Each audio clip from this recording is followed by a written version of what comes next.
not telling you to be liberal or conservative, but when they sort of get the pink-haired gay guy and the trans person and they say they're just like you know, they're black just like you. I know a lot of people who get really offended by that. I know a lot of black folks who are like, wait, that's not me. That's not my struggle. That's not my gripe.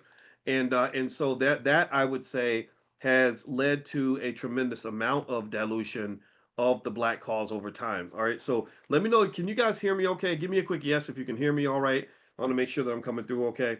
All right. So here's some mini facts that you may not know. First, he starts off and he says, as a result of the Revolutionary War, less than 4% of the nation's real and personal wealth changed hands, and the nation had less than 1% unemployment. So after the Revolutionary War, only 4% of the nation's personal wealth changed hands.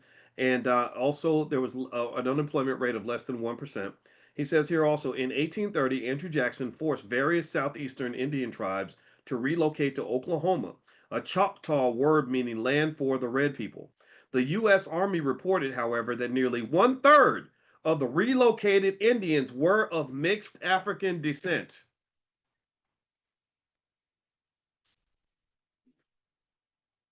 Y'all hear that? Did y'all hear what I just said? Tell me if you caught that. Did you catch that? I didn't. I didn't. Thank you, Dr. Anderson. I did not know that. One third. So they moving all they. So what I here's what I'm seeing. Right. Tell me if you're seeing this. So they're moving all these Indians to Oklahoma. They're like, okay, nobody wants to live there because there's nothing there. And then later on, they're like, oh wait, there's oil there, right? So we're coming back to take it, right? So they're moving all the Indians there, and they reported, and in real time, they said one-third of these Indians are black people. So if one-third of the Indians being moved to Oklahoma were black, would that not imply that we deserve one-third of everything they got? We deserve one-third of the casinos. We deserve one-third of the reservations. We deserve one-third of the benefits. I mean, am I crazy? What do you think? What do you think?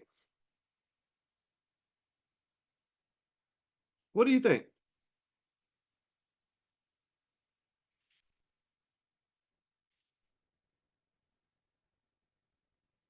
I'm furiously typing because I'm trying to find out how much money they owe us. I'd like to do a quick back of the envelope calculation, and I want to call you up like a bill collector and say, excuse me, sir, when should we expect payment? So, did y'all know this? Check this out. In 2024, tribal casinos collected $43.9 billion across 432 operations. Anybody else know that?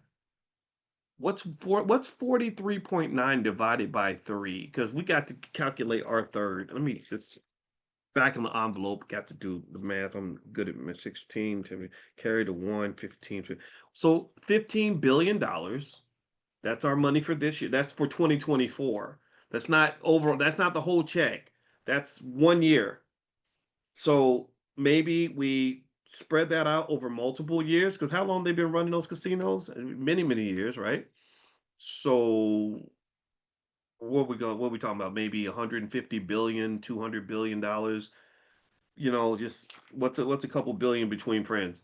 What else? Because y'all are you're our allies, right? If you're our allies, you should want to share the money, right? That's what your allies do. Um, let's see. Tribal gaming contributes not just to direct revenues, but economic spillovers, employment, hospitality, real estate, supply chains, local business growth. So it's not just the casinos that are making the money; it's all the businesses connected to the casinos, right? Just like when y'all had the Negro leagues. Remember that professional sports league you threw away so Jackie Robinson could get a job? Because you wanted one Negro to get employment, so you threw away a whole industry. You tossed out thousands of businesses because you wanted to celebrate one Negro getting a job. And now you know why I get so angry when we sit around and celebrate symbolism when we ain't got no substance to back it up. Well, they've got a whole bunch of Negro leagues. They got 532 casinos. I'm rubbing my hands like Birdman because this is a lot of money. I'm not done yet. If you keep going, let's see here. There is the broader economic impact.